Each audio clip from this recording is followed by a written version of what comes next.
पोरो, कोतवाल भरतीची नवीन अपडेट आणि आपल्या व्हीके क्लासमध्ये बॅच केवळ 100 रुपयाला.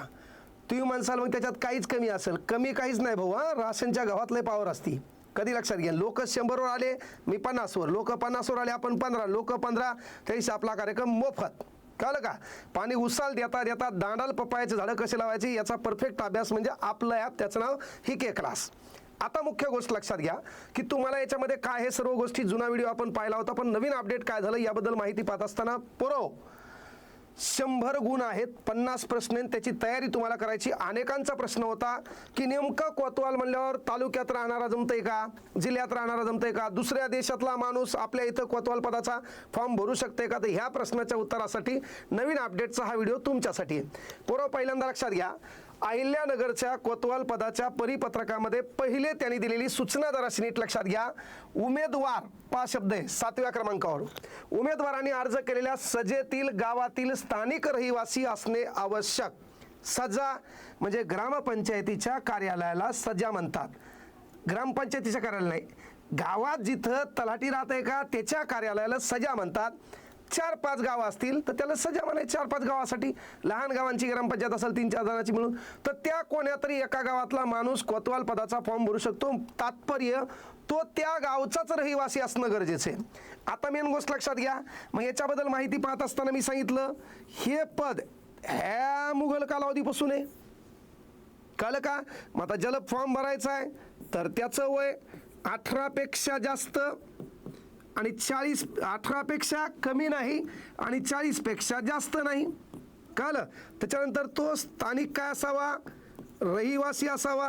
बरं, त्यानंतर तो शारीरिक दृष्ट्या, शब्द नीट ऐका, सक्षम असावा. आहे ना? म्हणजे तो शारीरिक दृष्ट्या सक्षम असावा. तो जर मला सांगा पायानं डोळ्यानं अंधू असेल तर त्यानं लोकांचे कामं करायचे का लोकांनी त्याला कामं सांगायची? म्हणून तो शारीरिकदृष्ट्या सक्षम असावा. ही एक गोष्ट महत्त्वाची लक्षात घ्या. आता त्यानंतर त्याला कोतवाल व्हायचंय तर 1959 पासून वंश परंपरागत पद्धतीने कोतवाल पद रद्द करण्यात आलं. बाप कोतवाल, पोरग कोतवाल, पोराचं पोरग कोतवाल चालायचं हे. पण 26 जानेवारी 1950 पासून देशामध्ये सर्वच पद वंश परंपरागत पद्धतीने रद्द करण्यात आलेली आहेत. का? आता राजा हा राजवाड्यातून जन्माला येणार नाही, तर राजा हा सामान्य जनतेच्या मतदार पेटीतून जन्माला येईल. है ना? ही गोष्ट आपल्या लक्षात आली पाहिजे. तर याला 50 प्रश्न आहेत आणि 100 गुण आहेत. एका प्रश्नाला 4 पर्याय आहेत. बहुपर्यायी म्हणतो आपण त्याला. याला वेळ आहे 1 तास. बाबन्या, वेळ किती आहे? 1 तास. आता याच्यात विषय कोणकोणते आहेत? जनरल नॉलेज, याच्यामध्ये दुसरा विषय गणित, हे 2 तर मीच घ्यायलो. याच्यामध्ये तिसरा विषय बुद्धिमत्ता आणि विषय मराठी आणि 5 प्रश्न तुमचे असणार आहेत चालू घडामोडी, जगात काय घडलं आहे ना याच्याबद्दलचा अभ्यास. म्हणजे 15 त्रिक 45 आणि 5 प्रश्न, 50 प्रश्न, 100 गुण, याच्यावर तुमची निवड. मग नजीकचं नियंत्रण कोण ठेवणार? तर नजीकचं नियंत्रण तलाठी ठेवणार. तात्पर्य त्याचं त्याच्या कामावर लक्ष असेल तर. तेच गावात येईन, मग कोणीच कोणावर नियंत्रण ठेवायचं नाही. है ना? आपणच ज्या घराकडे कोण नाही त्याच्यावर नियंत्रण ठेवायचं आहे का नाही?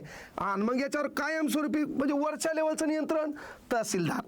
मग आता याची नेमणूक कोण करणार? तहसीलदार. यानं कुटाने केल्यावर बडतर्फ कोण करणार? तहसीलदार. याला किरकोळ रजा कोण मंजूर करणार? तलाठी.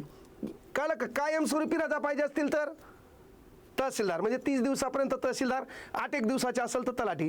तसं कोतवाल गेलं बी आलं बी तर लोकांना कळत नाही. गावाकड ग्रामीण भागात इकडून तिकडून मोकाऱ्या करण्यापेक्षा, पारावर बसून टंगा टिवाळकी करण्यापेक्षा थोडाफार अभ्यास केला, रिझल्ट येतो बाळा. तो रिझल्ट आणण्याचं काम आम्ही करणार आहेत.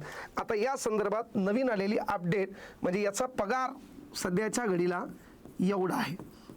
काम काहीच नाही मला सांगणं, 16,500. आणि त्याच्यात पोलीस पाटील आणि तू 3 जण मिळाले आणि तू ठेपा द्याला समजा गुटक्यावाल्याचा, दारूवाल्याचा, तर तू नाही म्हणलं तर 1001 रुपये ते लाजा काजा देतीलच ना, कारण ठेपा देणार तूच आहे ना. हे बाहेरचं इन्कम हे कुठलंही घ्या, राजकारणापेक्षा प्रशासनानं जास्त देशाला लुटलं हे बी मान्य करा. कारण राजकीय व्यक्तीला पैसे कसे खायचं प्रशासन शिकवत असते. ते 7वी नापास असते, त्याला कळत नसते कुठं काय कुटाणा करायचा. ते कुटाणा शिकल्या सवरलेले लोक सांगत असतात. मेन गोष्ट लक्षात घ्या. मग आता जालना जिल्हा, ह्या जिल्ह्याच्या भरती प्रक्रियेमध्ये आलेल्या काही महत्त्वाच्या गोष्टी आपल्याला क्लिअर करायच्यात. पहा, 30/11/2026 पूर्वी कोणत्याही परिस्थितीत ते काय म्हणतात, ही भरती तुम्हाला करून घ्यायची. आता जागा 2912 आहेत ना. मग बाळांनो पहा, त्यांनी सांगितलंय काय करा, तर कालावधी सांगितलाय. ह्या कालावधीमध्ये बिंदू नामावली जाहीर करणे, जागा बिगा डिक्लेअर करणे, त्या करायच्या 24 ऑगस्ट. म्हणजे कधी, आता महिना कोणता चालू आहे, ऑगस्ट, आणि तारीख 24 होऊन गेली की नाही. 24 ऑगस्ट ते 9 सप्टेंबर 2026 या कार्यालयात सादर करायच्या. मेन गोष्ट पहा, कोतवाल भरती कामी उपविभागीय अधिकारी यांच्या अध्यक्षतेखाली निवड समिती गठीत करायची 10 सप्टेंबर 2026 कार्यालयीन वेळेतच करायच्या, नाही तर घरी जाऊन करशील यादी नाही.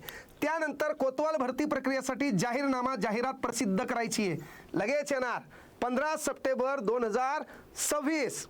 म्हणजे आपल्याकडं कालावधी किती कमी आहे पहा. मग त्यानंतर जाहिरात प्रसिद्ध झाली की लेखी परीक्षेसाठी पात्र अपात्र उमेदवारांची यादी प्रसिद्ध करायची 30 सप्टेंबर 2026 तुमच्याकडं कन्फर्म. कोणाचा फॉर्म चुकते आहे ना, पाहतंय जिलाबीकडे, पाहतंय मागतंय लाडू, फॉर्म दुसरीकडे भरतंय, कास्टमध्ये असते फॉर्म, ओपनमध्ये टाकते, ओपनमध्ये असते फॉर्म, कास्टमध्ये टाकते. ध्यानावर नसलेल्याने ध्यानावर आल्याशिवाय आपल्याला कोणी ध्यानात ठेवत नाही. मग आता मेन गोष्ट लक्षात घ्या, ज्यांना प्रवेशपत्र पोस्टाने प्राप्त झाले नाहीत अशा उमेदवारांना तहसील कार्यालयातून प्रवेशपत्र देणे.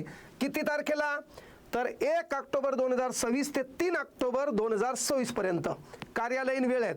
कार्यालयीन वेळ असतो 10 ते 6. नाही तर तू गेला 8 वाजता मला वेळापत्रक द्या, तिथं कोणी भेटलं तरी पाहिजे तुला.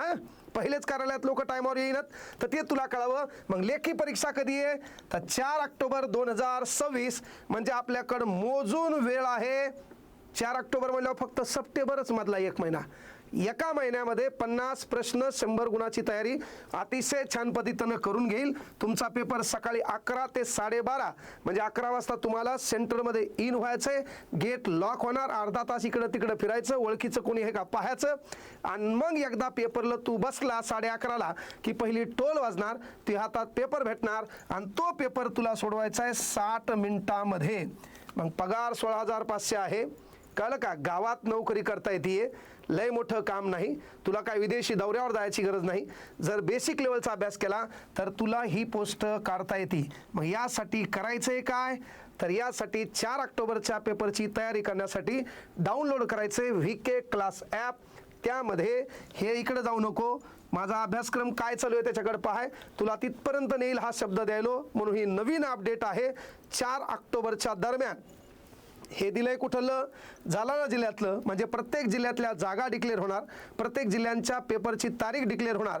पण अंदाजे ऑक्टोबर म्हणजेच, कारण त्यांनी नोव्हेंबरच्या आत म्हणते, कळलं का, 30/11/2026 अगोदर ही भरती घेणे अनिवार्य असल्यामुळं याचा पेपर नोव्हेंबरच्या आत सर्व जिल्ह्यातला होणार आहे.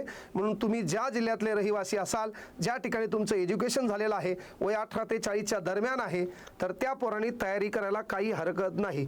घरी बसल्या बसल्या अभ्यासक्रमाला थोडासा उजाळा दिला, बाकी गुगलवर बाकीच्या गोष्टी नाही पाहिल्या ना अभ्यासाच्या पाहिल्या, तर नक्की लोक आपल्या अंगावर गुलाल टाकतील, आपला बाप ते पाहिल, गावाकडं आनंदाचं वातावरण होईल. म्हणून विनंती आहे, VK क्लास ॲपवर ती बॅच केवळ 100 रुपयाला आहे. त्या बॅचमध्ये जॉईन व्हा, बाकी तुम्हाला तिथपर्यंत नेण्याचं काम आम्ही करू. हा शब्द इथून द्यायलो. सर्वांनी डाउनलोड करायचं आहे VK क्लास ॲप. चला भेटू आपण उद्या याच ठिकाणी याच वेळेला आपल्या चॅनलवर. धन्यवाद. जय हिंद, जय महाराष्ट्र.